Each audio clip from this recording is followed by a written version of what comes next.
Muy buenas tardes, compañeros. Pues aquí estamos nuevamente para retomar los temas que tenemos dentro de nuestras materias. Lo que vamos a ver, y como están viendo en pantalla, son algunos temas macroeconómicos. Ya hemos dado una vuelta al mundo hablando económicamente, cómo el mundo y macroeconómicamente está viviendo, se organiza a través de bloques, los organismos financieros internacionales y varias cosas más, que son fundamentales para entender que pues ya la economía no es una economía cerrada. La economía que viven los países ya no es una economía donde nada más es lo que tú produces, lo que tú fabricas, lo que tú consumes, sino que ahora con la globalización y con todo lo que vimos, espero que lo hayas entendido, pues ya los temas macroeconómicos saltan de un país, saltan fronteras, no ven fronteras, y entonces empezamos a ver lo que implica la macroeconomía, el enfoque universal, el enfoque general de la economía, que incluye los países, las regiones y los continentes. Después de haber hecho esta panorama, esta visión, vamos a llamarla así genérica, vamos a ver ahora algunos temas macroeconómicos o propios de lo que viene siendo esta parte de la economía. Que aunque ya vimos algunos como fue el famoso PIB, es decir, el Producto Interno Bruto, el PA, la población económicamente activa, la inflación, las crisis económicas y otros temas, hoy vamos a complementar, compañeros, con lo que viene siendo la renta nacional. Además de la renta nacional, lo que es el Producto Nacional Bruto, el Producto Nacional Neto, ¿sí? Son dos conceptos diferentes, Producto Nacional Bruto, Producto Nacional Neto, la nivelación de precios, la política monetaria. Vamos a ver algo de Banjico, el Banco de México como la banca central en nuestro país, la política fiscal, la tarea de Hacienda y Crédito Público y lo que viene siendo el pleno empleo. Aquí cabe hacer la aclaración de que algunos temas como son la política monetaria y la política fiscal lo vamos a complementar en la parte de derecho fiscal y vemos como dos materias aparentemente diferentes, macroeconomía y derecho fiscal, se unen. Es decir, es la famosa interdisciplinariedad de las ciencias. Como te he dicho varias veces en clases, o sea, las ciencias o las carreras no son puras, no son todo administración o pura administración, puro derecho y solamente derecho. Siempre cada ciencia, cada profesión está vinculada a otras ciencias, como lo vamos a ver y lo estamos viendo en las veces que te he dado yo clases. Para quitarnos esa idea como teníamos siempre desde la primaria. Bueno, ¿para qué historia si yo no quiero ser historiador? A mí qué me importan las matemáticas si yo lo que quiero es estudiar medicina. ¿Qué caso tiene que yo estudie civismo si yo lo que quiero ser es psicólogo o quiero estudiar otra carrera? Entonces, como puedes ver, es importante entender galimatías, esta encrucijada de conocimientos y de ciencias y de vinculación que tenemos con lo que viene siendo nuestra realidad. Y pues cabe decir dentro de lo bueno, este problema que estamos viviendo, el COVID, la famosa cuestión de lo del precio del petróleo y demás cuestiones, han significado que tú como administrador debes tener este enfoque grande, no nada más limitarte a lo que viene siendo la pura administración. ¿Sale? Bueno.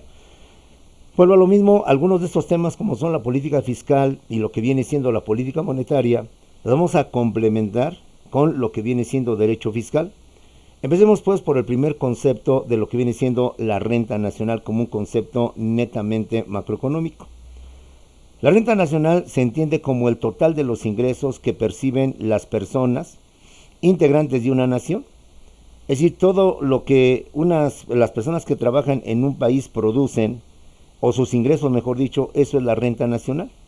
De esta manera tenemos por renta nacional el pago o remuneración de los servicios, es decir, los salarios, todo lo que aquellas personas que tienen un trabajo y reciben por tanto un pago o una remuneración, llámese sueldo o salario, forma parte de la renta nacional. También la venta de bienes y de bienes que se producen, es decir, todo lo que viene siendo la producción y los productos que llevan a cabo todo esto, viene a generar, por tanto, ingresos y eso forma parte de la renta nacional. También forman parte de la renta nacional las utilidades, las ganancias, los beneficios que se obtienen con motivo de la inversión del capital. Como hemos visto, hay gentes que tienen tanto dinero que entonces lo que hacen es invertir ese dinero, ponerlo a trabajar en algunos proyectos, en algunos trabajos o en la bolsa de valores. Se supone que esas inversiones, a diferencia del banco, te da mayores ganancias, mayores utilidades. Como lo hemos visto también en clase, el banco a lo mejor me da muy pocas ganancias, en cambio la bolsa de valores, o bien invirtiendo en algún proyecto de alguna obra pública, va a multiplicar o va casi a duplicar o inclusive a cuadruplicar mi inversión. Entonces, esos ingresos van a formar parte de la renta nacional dentro de lo que viene siendo un periodo determinado, es decir, dentro de un mes, dentro de un bimestre, dentro de un semestre o dentro de un año. Para efectos macroeconómicos, por lo general, esto se mide anualmente, es decir, cuáles son los ingresos totales de la población que se obtienen durante todo un año, y eso viene siendo la renta nacional. De tal manera que podemos decir de otra manera que la renta nacional es el valor en moneda dentro de cierto tiempo de la producción de la comunidad, es decir, de lo que se encuentra dentro de una sociedad, incluyendo lo que son los impuestos. Y aquí nos vinculamos con lo que vimos en la población económicamente activa, que es la que trabaja, que es la que produce, que es la que da utilidad o da rentabilidad a lo que viene siendo una nación. Por eso es importante que en un país la gente, al menos a los mayores de 18 años, estén trabajando, estén laborando, tal vez no al 100%, pero sí en su mayor parte, porque eso forma parte de la renta nacional, y eso hace que entonces un país tenga mayores ingresos, y hace que un país salte de un país subdesarrollado a un país desarrollado. De un país subdesarrollado a un país desarrollado. Es obvio que ahorita el gobierno está empleando un programa llamado Jóvenes Construyendo. La intención de Jóvenes Construyendo es acabar con los famosos ninis, es decir, los jóvenes que ni trabajaban ni estudiaban, con el fin de incrementar la renta nacional, que a su vez va a producir lo que viene siendo los ingresos de un país. Bueno, eso viene siendo la renta nacional, los ingresos total de los ingresos que de forma total obtiene la población de forma mensual, de forma semestral o de forma anual o de forma inclusive sexenal cada sexenio. Esto nos permite determinar qué gobierno fue mejor, porque pues todo político obviamente va a hablar bien. Mi sexenio fue el mejor, mi periodo presidencial fue en donde hubo mayor desarrollo. Bueno, que ahora ya no nos digan eso, sino pues viendo en datos verídicos, en datos correctos. Un concepto vinculado a la renta nacional es el Producto Nacional Bruto, el famoso PIB, compañeros. ¿Y qué es el PIB? Dicho de una forma muy sencilla, es la suma de valores que las empresas aportan en cierto periodo. Es decir, las empresas, no solamente las personas, es decir, el ingreso nacional habla de las personas. En cambio, el Producto Nacional Bruto habla de las empresas. ¿Qué es el Producto Nacional Bruto? Es la suma total de valores que las empresas aportan durante cierto periodo. Volvemos a lo mismo. Puede ser mensual, puede ser quincenal, puede ser semestral, puede ser anual o puede ser sexenal. Ahora, ¿cuáles son estos valores que las empresas aportan? Son los impuestos, son la depreciación de los bienes, la rentabilidad o utilidad de capitales extranjeros que se invierten en lo que viene siendo nuestro país. Es decir, los valores, por tanto, que aportan las empresas dentro de cierto periodo no solamente se refiere a las ganancias, a las utilidades, sino también se refiere a lo que vienen siendo los impuestos, la depreciación de los bienes. Recuerda que los valores tienen un precio cuando salen de fábrica, pero después se pierde o baja, mejor dicho, el precio. Esto es muy clásico en los coches. Un coche que sale de agencia, venderlo después en un año ya no va a tener el mismo valor, al contrario, se va a depreciar, va a valer menos. Y entre más pase el tiempo va a valer menos en lugar de tener un valor más. La rentabilidad o las utilidades con motivo de las inversiones. Invertir significa por tanto obtener ganancias, significa por tanto obtener utilidades. Entonces todo eso viene siendo el famoso Producto Nacional Bruto, el PNB, que significa por tanto pues crecimiento, desarrollo económico, progreso para un país. Y estos son medidores que determinan lo que viene siendo el desarrollo o el subdesarrollo de un país, que ahora ya más o menos visualizamos qué son estos conceptos o qué implica.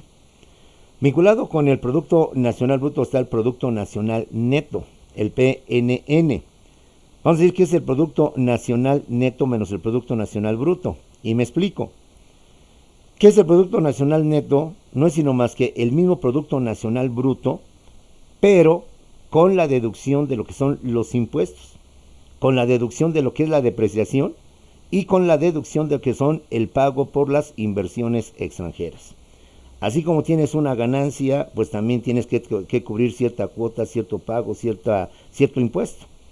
En consecuencia, si a todo lo que hace rato le sumamos del Producto Nacional Bruto, ahora le restamos los impuestos, el 15% del IVA, etcétera, etcétera, la depreciación, la pérdida del valor que tienen los bienes con motivo del uso o con motivo del tiempo, y el pago de las inversiones, de las ganancias, de la grabación de las ganancias que hemos obtenido.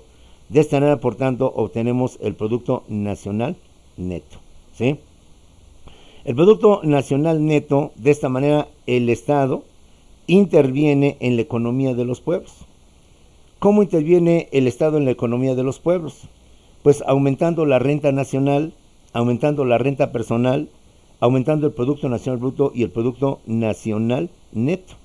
Es decir, la intervención de la economía no es solamente como nos lo pinta el capitalismo, el socialismo, en que el Estado interviene o no interviene en la economía, sino que es un concepto todavía mucho más amplio y lo estamos viendo en este caso. ¿Por qué? Porque el Estado va a intervenir en la economía aumentando la renta nacional, los ingresos. E insisto, un ejemplo, si en México la cantidad de desempleo fuera menor a la cantidad de empleos, pues obviamente habría un mayor ingreso nacional. Si la productividad de las empresas fuera mayor a lo que quisiéramos, pues entonces habría un mayor Producto Nacional Bruto, etcétera, etcétera. ¿Sí? Bueno, otro concepto muy vinculado con la macroeconomía es la nivelación de precios. La nivelación de precios es la relación justa, el sano equilibrio que debe de existir entre lo que se paga y lo que se recibe. Es decir, debe haber una justa proporción de que yo a cambio de lo que recibo o a cambio de lo que van a dar, estoy pagando lo que viene siendo un precio justo, un precio equilibrado. De esta manera mantenemos entonces el equilibrio entre la oferta y la demanda. Lo vimos en la inflación, que cuando hay un desequilibrio entre la oferta y la demanda, pues vienen estos problemas macroeconómicos, estos problemas de la inflación, compañeros. Ejemplo, acuérdate, si hubiera desabasto de gasolina, pues el precio de la gasolina sube, y no solo el precio de la gasolina, sino sube el precio de muchas cosas bajo las cuales la gasolina depende. La nivelación de precios es regulada por la política monetaria y por la política fiscal, que van a formar parte de las políticas públicas. Y esto lo vamos a dejar para la parte de derecho fiscal, pero ya aquí nos estamos enganchando con otra materia que es derecho fiscal, que nos quedó muy adecuado para manejar ese vínculo entre dos materias para tu formación como administrador. ¿Sale? Entonces, reitero una vez más, ¿qué es la famosa nivelación de precios? Es mantener una relación justa, una relación equilibrada entre lo que se paga y entre lo que se recibe de bienes y de servicios. La nivelación de precios es regulada tanto por la política monetaria que establece el Estado como por la política fiscal, que a su vez van a formar parte de las políticas públicas, que insisto, lo vamos a ver ahorita en derecho fiscal, ¿sí? Pasemos al siguiente tema muy vinculado con esto, que es la política monetaria. El Estado, compañeros, al igual que las empresas, tiene que establecer políticas. Tú como administrador sabes que dentro de la planeación se encuentran las estrategias, y dentro de las estrategias están las políticas, aparte de los programas, aparte de los presupuestos, aparte de los planes y de los programas. Bueno, pues el Estado no es la excepción. Eso también tiene que establecer políticas. Y una parte de esta política es la famosa política monetaria.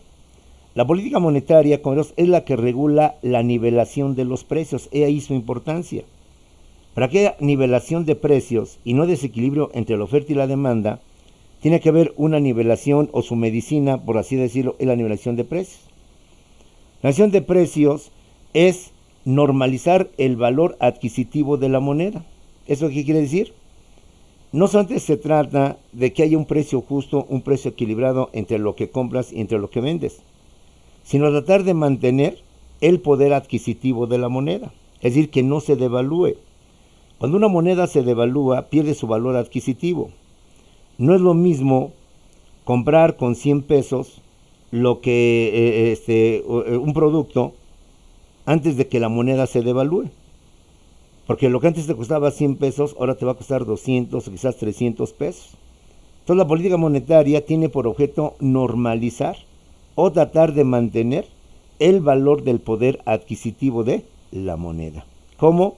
Evitando su depreciación, es decir, evitando que nuestro peso mexicano pierda valor ante las monedas de otros países, evitando que nuestra moneda llegue a tener un valor menor y de esta manera trataremos y mantendremos una nivelación de precios. E insisto, si hay una devaluación de la moneda, pues por razones obvias van a subir los productos, y entonces en consecuencia ya va a haber una desnivelación o un precio, desnivelación de precios. Otro es la inflación. Vamos a tratar de mantener el poder adquisitivo de la moneda a través de evitar la inflación, porque la inflación, como ya lo hizo, es el incremento de los precios, el incremento del producto, y de esta manera se va a provocar una desnivelación de precios. Otra política más que se maneja para mantener dentro de la política monetaria la nivelación de precios es el tipo de control de cambios. Recuerda que actualmente a través del Banco de México el Estado interviene para que el tipo de cambio se mantenga en un mismo precio, en una misma cantidad. De tal manera que todos los bancos, al publicar el diario oficial diariamente el tipo de cambio, pues los bancos se mueven sobre ese precio. Porque si no, cada banco manejaría su diferente tipo de cambio. Y esto provocaría entonces desajustes económicos, problemas económicos, etcétera. Te recuerdo que el control de tipo de cambios fue mal visto en un principio y se estableció en 1976 en el gobierno de José López Portillo. Se estableció con motivo de la crisis que se vivió en aquella época, con motivo de la inflación y tantos problemas que causó la terminación del gobierno de José López Portillo.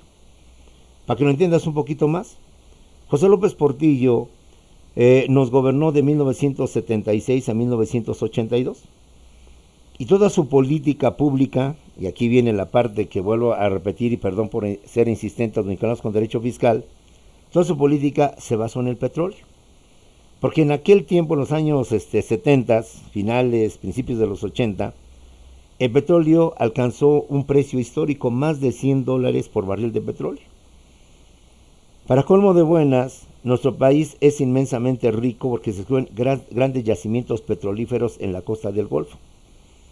Ante esta riqueza en potencia que México tiene, López Portillo empieza a manejar su lema: vamos a administrar la prosperidad.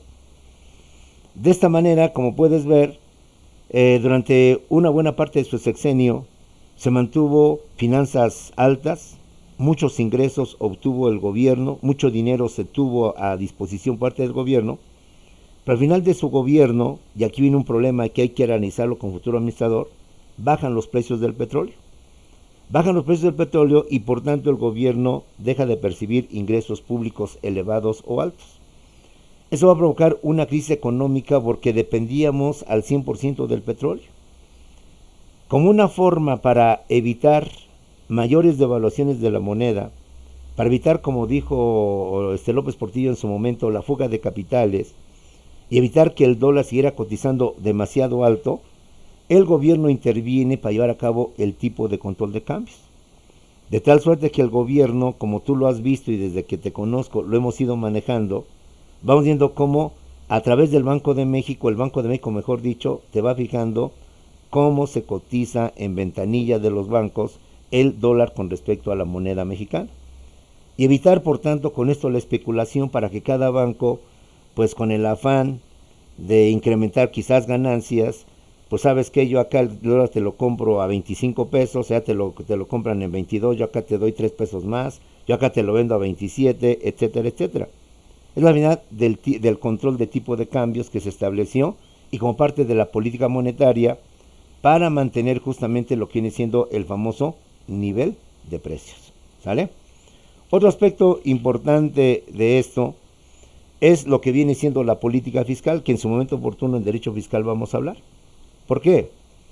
La política fiscal, originalmente desde la época de López Portillo era la Secretaría de Hacienda y Crédito Público del Gobierno Federal quien a través de esta instancia, secretaría, regulaba lo que venía siendo la política monetaria, la que determinaba lo que venía siendo el tipo de cambio. Pero con los gobiernos neoliberales, y quizás esto sea algo positivo del gobierno neoliberal, se estableció que el gobierno no maneje la política monetaria, porque para el gobierno es muy fácil ante los problemas o las crisis emitir moneda, emitir billetes. Pero también lo vimos en clases anteriores que la emisión de moneda, la emisión de billetes, si no se hace adecuadamente, puede provocar inflación y puede provocar que el valor de la moneda se deprecie. De tanto dinero que hay, pues simplemente no tenga ningún valor. Si tú estás enterado de lo que pasa en Venezuela se vive ese problema. Maduro, para solventar la crisis económica, emite papel moneda, emite billete, emite moneda, pero sin algo que la soporte, algo que le permita que a cambio de eso algo lo soporta. Y ahí hablamos de miles o de millones de la moneda venezolana a cambio. Entonces aquí es donde interviene la política fiscal. ¿Por qué? Porque el Banco de México ya actualmente no depende directamente del gobierno, es decir, ya no recibe órdenes del presidente de la República Mexicana.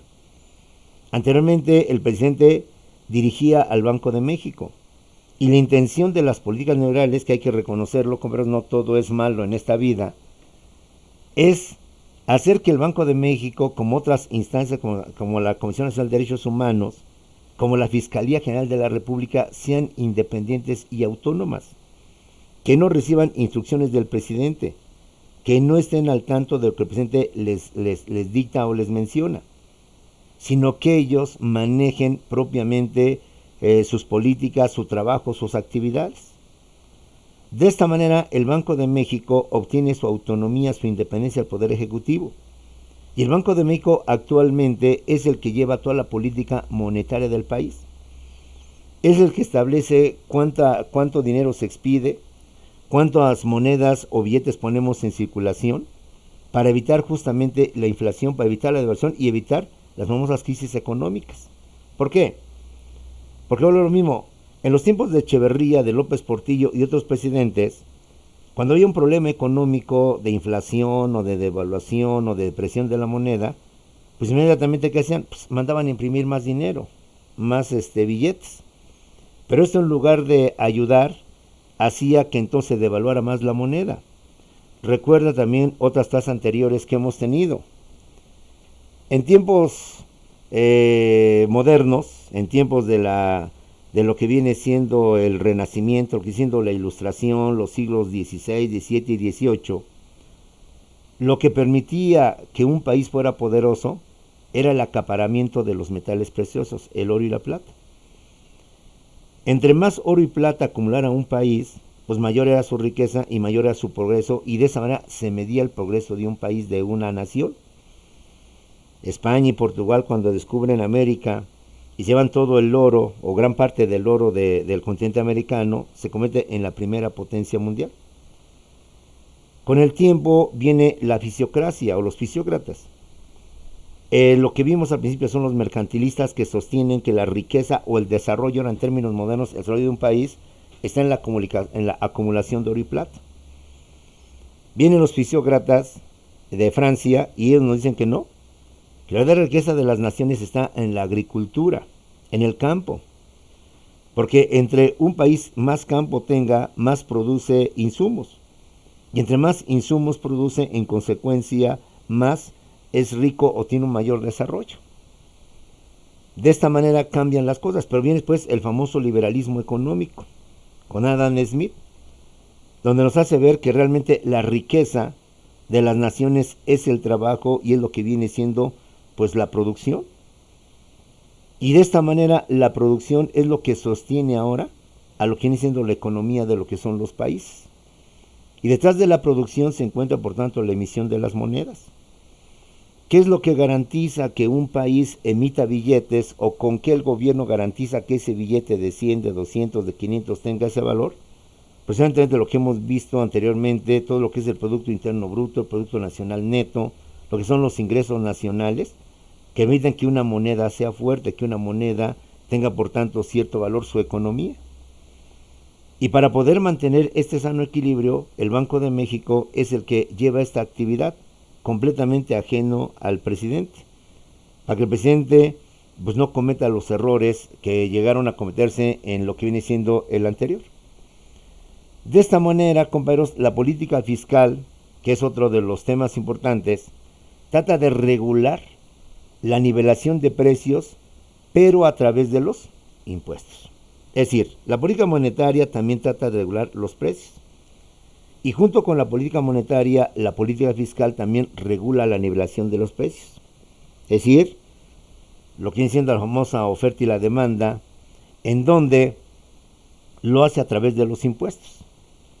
Bien sea subiendo los impuestos o bien sea bajando los impuestos. Y de esta manera se regula el precio de ciertos artículos o bien de todos los bienes y servicios. ¿Cómo lo hace el Estado, compañeros? Pues bien sabes que el Estado, por ejemplo, para regular los precios del cigarro y del alcohol, que son artículos no básicos, no indispensables, pero que son de alto consumo, descarga mayores impuestos. De esta manera se trata, por cuestiones aquí de salud, tratar de nivelar el precio, tratar de que la gente, en atención a su salud, trate de evitar comprar más cigarros o alcohol al ver que el precio es más alto. ¿Cómo lo hace el gobierno? Cuando hablábamos no del libre mercado, sino del proteccionismo que se manejó durante mucho tiempo antes de la famosa globalización económica, que me venían vinos, el coñac o el whisky de otros países, que es originario de ahí. El whisky, mi error, creo que es de Inglaterra, y el coñac de Francia. Entonces supone que es un coñac y un whisky de calidad.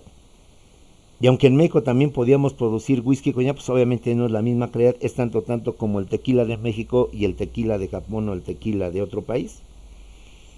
Entonces, para evitar que el whisky de otros países acabara con la industria de vinatera o de la vinatería en nuestro país, se creaban impuestos a esas bebidas para que fueran más caras, y las bebidas mexicanas, así fuera Presidente o fuera ron, fueran más baratas. Al crearle un impuesto a la bebida del whisky, a la importación, a la exportación, pues sí, a la importación de estas bebidas, hacía que el precio se elevara. Entonces esto es también, y lo maneja el Estado internamente, para efectos de mantener lo que viene siendo la regularización de los precios.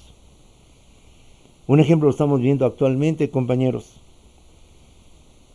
¿Cuál es? Que la gasolina no ha subido de precio, que incluso, como lo dije en las clases anteriores, ha ido bajando de precio. Y supone que se irá bajando el precio mientras los precios del petróleo se mantengan bajos. Entonces, como puedes ver, esta política de no subir el precio de la gasolina, que la gasolina trae consigo un impuesto, hace que entonces se mantengan los precios, que se nivelen los precios. Si no hubiera sido de esta manera y no se regula la gasolina, y la gasolina subiera y estuviera ahorita en 30 o en 35 pesos, pues tú entenderás por razones obvias que ahorita la vida estaría demasiado cara, demasiado difícil. Ya no solamente con lo del COVID, no solamente con lo que es el aislamiento, con lo que viene siendo esto, sino todo lo que viene implicando este tipo de situaciones. Es de que ve viendo estas políticas que aplican los gobiernos, cómo se manejan, y porque es lo que nos permite determinar a futuro qué es un buen gobierno, qué es un mal gobierno. Repetimos, ¿qué es la política fiscal? La política fiscal es la que regula la nivelación de los precios por medio de los impuestos, haciendo que los impuestos suban o que los impuestos bajen. De esta manera mantenemos el precio de ciertos artículos o se mantiene el precio de todos los bienes y los servicios. Al no subir el impuesto de la gasolina, obviamente no sube el precio de la gasolina. Y en consecuencia todo lo que es el transporte público, el transporte privado, la maquinaria, los equipos que se utilizan, el diésel, en los trailers y en toda la industria, pues se mantienen ahorita. No hay ningún riesgo de esto. Es propuesta de este gobierno no dar más gasolinazos, porque ahora entiendes que un gasolinazo no solamente implica los saqueos y la rapiña, que por cierto ahora con el COVID se quiso dar otra vez y que afortunadamente se supo controlar a tiempo. Sí, hubo desmanes, como es típico, pero no a los que vieron con el famoso gasolinazo. De esta manera, compañeros, la política fiscal también tiene una intervención fundamental a través de la Secretaría de Hacienda y Crédito Público. Así como la política monetaria, como lo hemos dicho, la maneja, compañeros, el Banco de México ya es una institución, un organismo independiente, autónomo, que no depende del Poder Ejecutivo, que no depende de las órdenes del presidente de la República en turno. De igual manera, la política fiscal sí sigue siendo una actividad que depende directamente del presidente. Lo vimos en el fundamento del derecho fiscal, otra vez nos complementamos con el derecho fiscal, en donde establece que corresponde al Poder Ejecutivo, a través de la Secretaría de Hacienda y Crédito Público, llevar a cabo lo que viene siendo los ingresos y egresos del país y manejar lo que viene siendo la política fiscal. Es decir, es la que elabora lo que viene siendo la ley de ingresos para que los diputados y senadores, con sus observaciones, comentarios, hagan las modificaciones necesarias. La Secretaría de Hacienda y Crédito Público es la responsable también del presupuesto de egresos de la Federación, la de establecer los impuestos, establecer, etcétera. También hay que recordar que es política de este gobierno, política pública de este gobierno, no generar nuevos impuestos, no crear nuevos impuestos, ni aumentar los impuestos. Y es lo importante de la historia, compañeros. Porque si analizamos las políticas públicas y las políticas fiscales de los diversos gobiernos, era algo normal que cada nuevo gobierno o bien te creaba nuevos impuestos o bien te aumentaba las tasas del impuesto.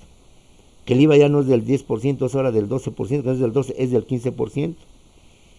Que la gasolina ha subido de precio porque el gobierno decidió aumentar el impuesto a la gasolina sobre un 14% y no sobre el 10% que tenía anteriormente.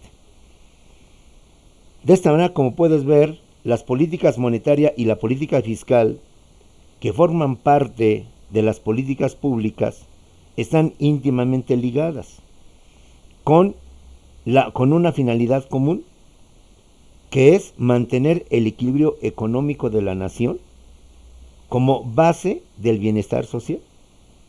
Es decir, si mantenemos equilibrio en lo que viene siendo la economía, a través de los precios, a través de lo que son los productos, su compra y venta y su transacción, pues se va a mantener ese equilibrio, se va a mantener esa nivelación de precios.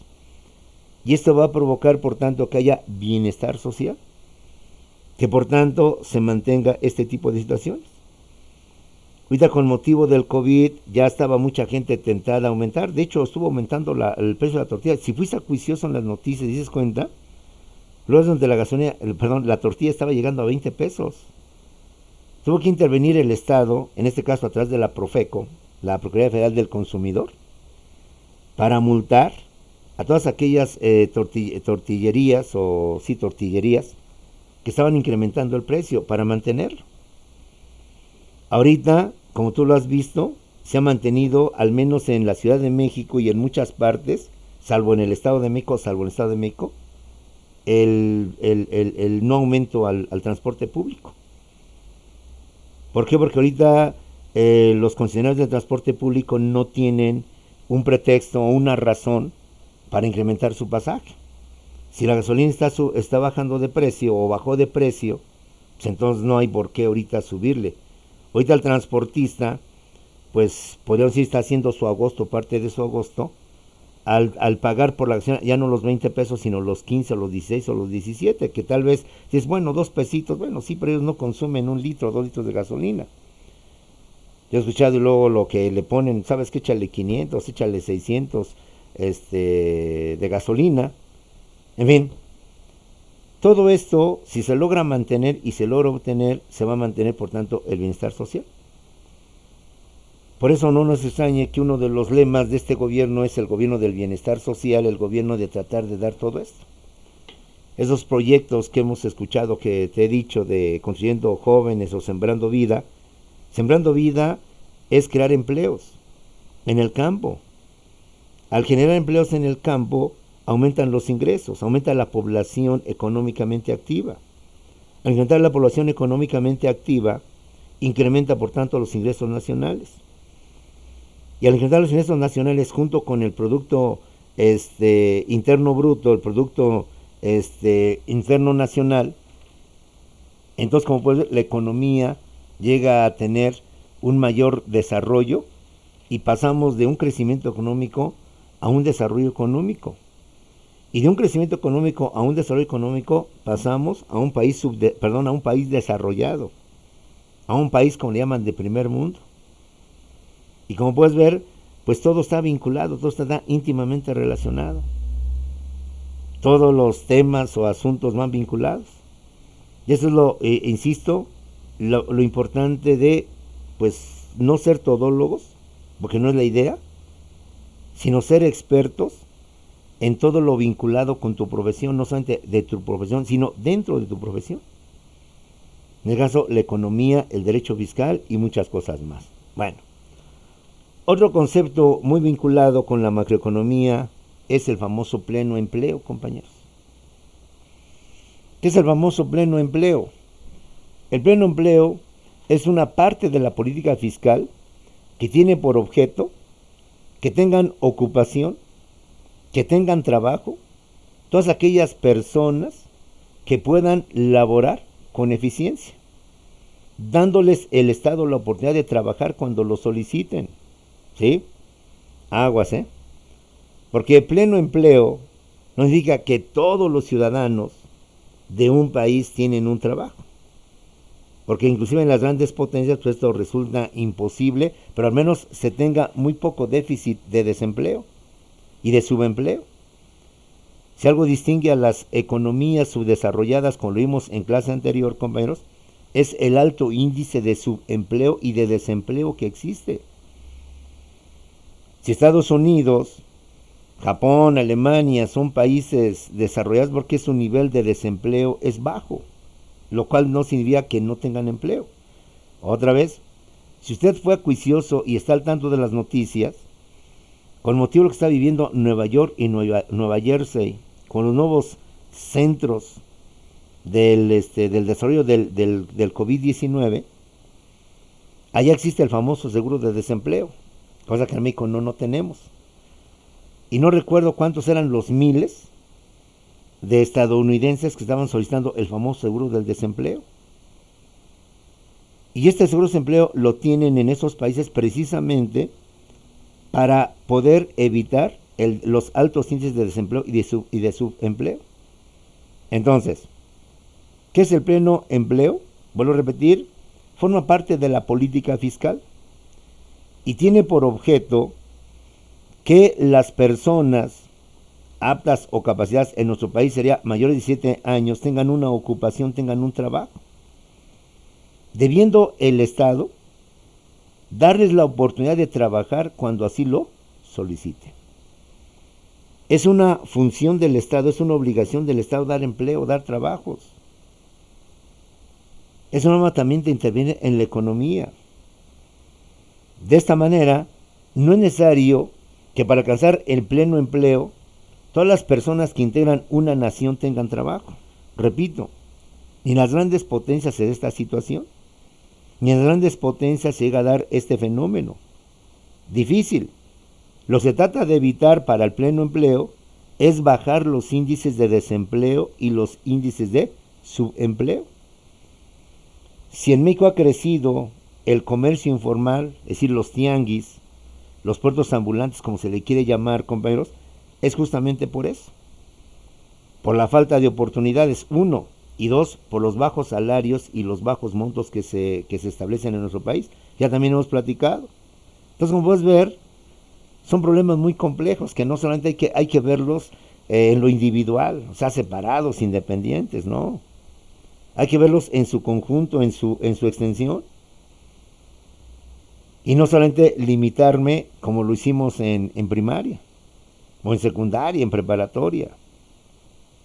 Pues a mí como me interesa la historia, le pongo atención a las clases de historia y lo demás pues no me importa. A mí qué me importa la geografía, ¿qué tiene que ver la geografía? Yo quiero ser psicólogo, pues no te creas. Tiene que ver mucho, pero no nos salgamos del tema. Por tanto, lo indispensable en el pleno empleo es que tengan ocupación todas aquellas personas que lo pidan y que puedan desarrollar una buena labor. El Estado interviene de modo directo para lograr esa finalidad. No podemos dejar que las empresas, así como se dice en el neoliberalismo, que el gobierno no debe de intervenir en la producción, así como se mantiene como un dogma neoliberal o capitalista, que el Estado debe limitarse a salvaguardar la seguridad, el bien común, la tranquilidad de los ciudadanos, el Estado debe de garantizar también el trabajo. Y no dejar solamente a las empresas privadas, porque ambas se necesitan. O sea, hay que entender que quitemos esos términos que se manejaban radicales en los años 70, del proletariado contra el patrón, y que ahora se quieren suavizar con lo que te he dicho del famoso asociado. No, o sea, ni tanto para allá ni tanto para acá. El Estado debe de mantener los empleos mediante la ejecución de obras públicas. Las obras públicas son importantísimas dentro de los países. Y hablamos de obras públicas, no de obras privadas.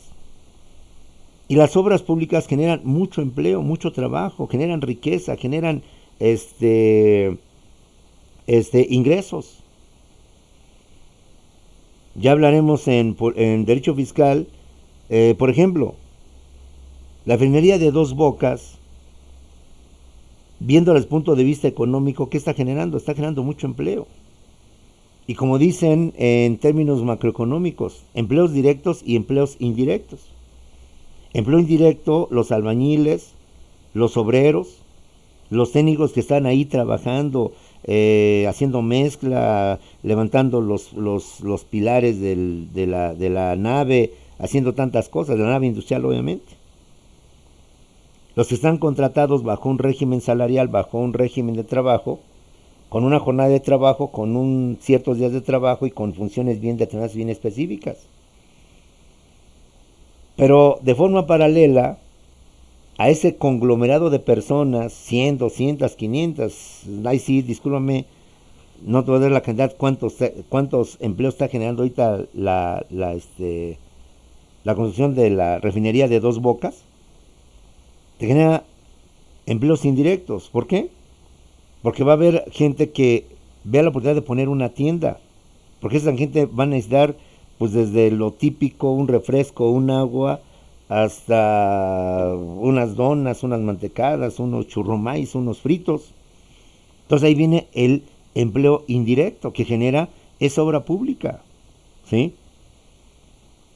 El hecho de que ahí se va a necesitar desde unas simples cocinas económicas hasta restaurantes, para que los obreros, los trabajadores, que muchos de ellos no viven cerca de ese lugar, pues tengan donde trabajar, donde degustar, donde alimentarse.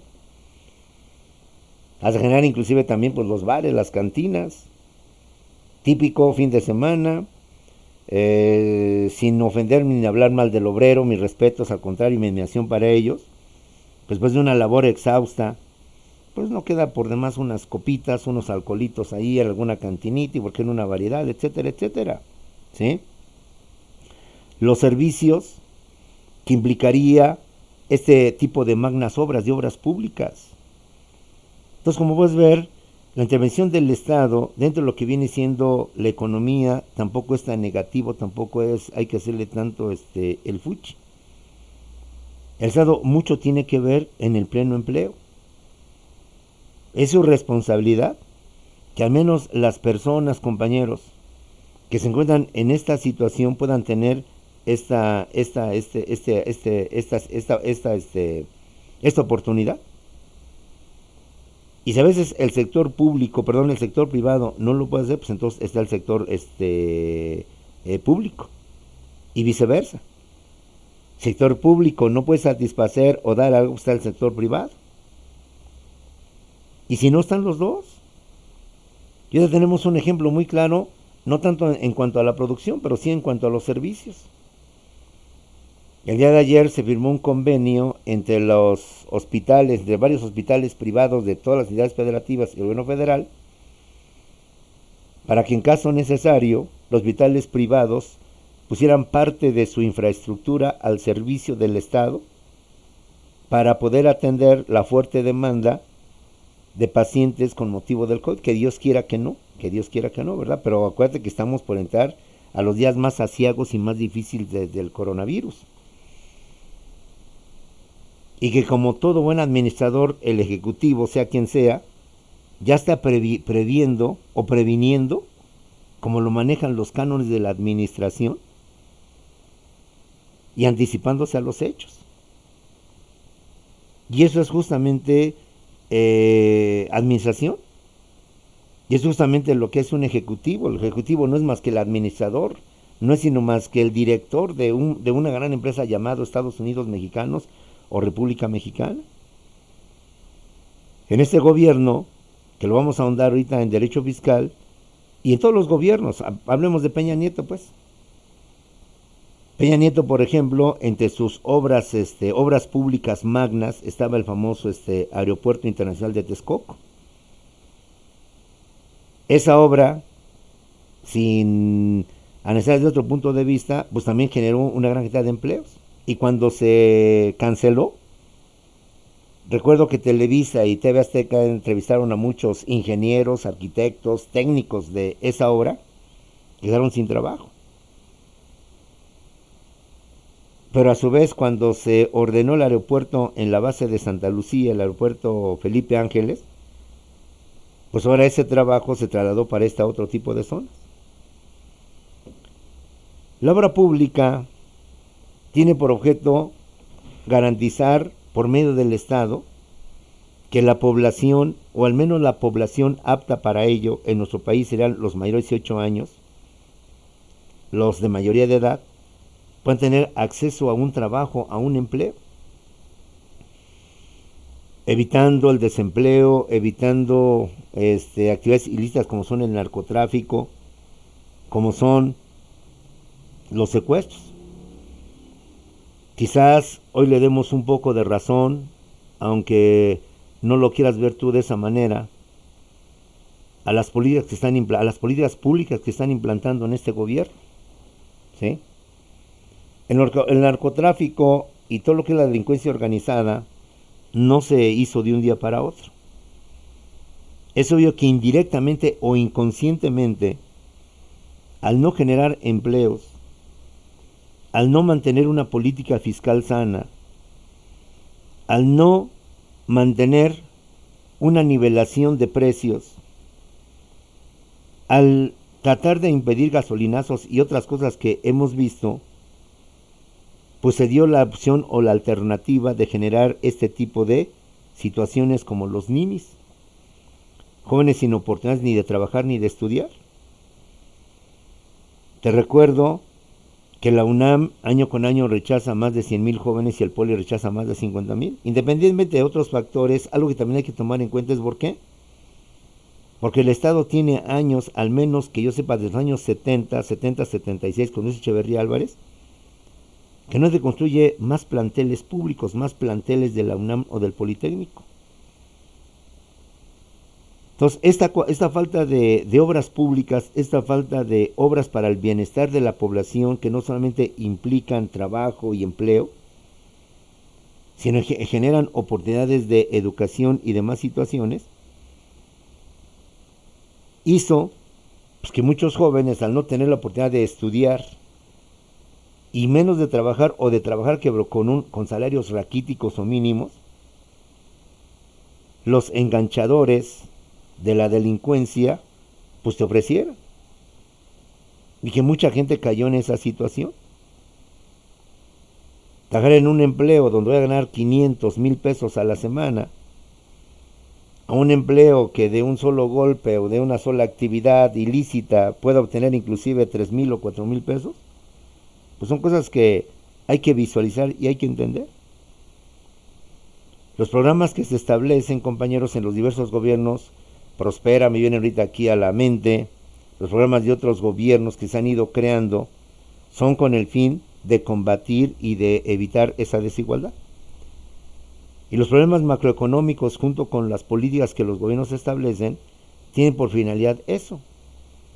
Entonces, independientemente de que nos digan buenos gobiernos, malos gobiernos, de hecho hay que entender que ningún presidente va a decir, no, mi gobierno fue mal, mi gobierno fue pésimo. Hay que irnos metiendo en este mundo que nos está llamando, que nos está jalando, compañeros. Y ser profesionista no significa ser solamente especialista en tu profesión, vaya la redundancia, sino en todo lo que implica tu entorno, tu derredor, en cual te encuentras adherido a él, irremediablemente. Hoy ustedes como personas, las empresas y todos estamos metidos dentro de este problema de salud o de sanidad o de salubridad, mejor dicho, no solo nacional sino internacional o mundial. Hoy nos guste o no nos guste, aunque no me interese ni la economía, ni la política, ni las finanzas, ni nada de eso, pues estoy y me afecta a mí directa o indirectamente. Entonces, compañeros, veamos la importancia de estas materias, veamos la relación que guarda con nuestra profesión, este tipo de conocimientos. De esta manera, hoy hemos visto lo que es la renta nacional, el Producto Nacional Bruto, el Producto Nacional Neto, la nivelación de precios, la política monetaria, Banjico, Banco de México, política fiscal, Secretaría de Hacienda y el pleno empleo. El trabajo que te voy a encargar para el día de hoy, y obviamente para que me lo entregues como tu evaluación continua, no te olvides que el próximo martes tenemos ya nuestro examen, quiero que por favor me hagas una investigación sobre las funciones y atribuciones del Banco de México. Y me hagas también un historial del Banco de México. ¿Por qué? Porque el Banco de México ha vivido una transición, ha vivido un cambio. El Banco de México originalmente era una dependencia, era un organismo que dependía directamente del poder del presidente de la República. El director del Banco de México era un empleado, por así llamarle, del presidente. Hoy el Banco de México, vamos a decirlo así, ya se independizó, ya es autónomo del presidente. Y el Banco de México, quiero que me digas qué es lo que rige o dirige exactamente. Ya te di algunos aspectos del Banco de México, algunas funciones del Banco de México. Pues si algo te sirve, el Banco de México viene siendo la banca central, y en todos los países hay una banca central que regula no solamente el sistema financiero, el sistema bancario de los países, de las instituciones de crédito, del mercado bursátil, que es importante, sino también va a regular todo lo relacionado con la política monetaria de un país. De hecho, es el que maneja la política monetaria del país. Y se ha hecho con la finalidad de evitar que los presidentes, con una forma fácil de salir de un problema económico, pues es emitir más moneda, emitir más dinero. Recuerda que en la Revolución Mexicana, y esto para efectos de tu trabajo de investigación de la importancia del Banco de México, es justamente que todos los revolucionarios emitieron monedas, los bilimbiques de Venustiano Carranza, pero sin ningún valor. El Banco de México, también, por si de algo te sirve el dato, fue creado por Plutarco Elías Calles en su gobierno de 1924 a 1928, y es el creador de esta institución. Hazme también un trabajo vinculado con la Secretaría de Hacienda y Crédito Público en cuanto a sus principales funciones. Recuerda que todos ellos tienen una propia ley. El Banco de México tiene su propia ley donde vienen esas funciones. La Secretaría de Hacienda y Crédito Público viene dentro de la Ley Orgánica de la Administración Pública Federal un artículo expreso sobre las funciones de esta dependencia oficial. ¿Sigones? Bueno, este es el trabajo que te dejo y nos vemos ahorita en la siguiente clase.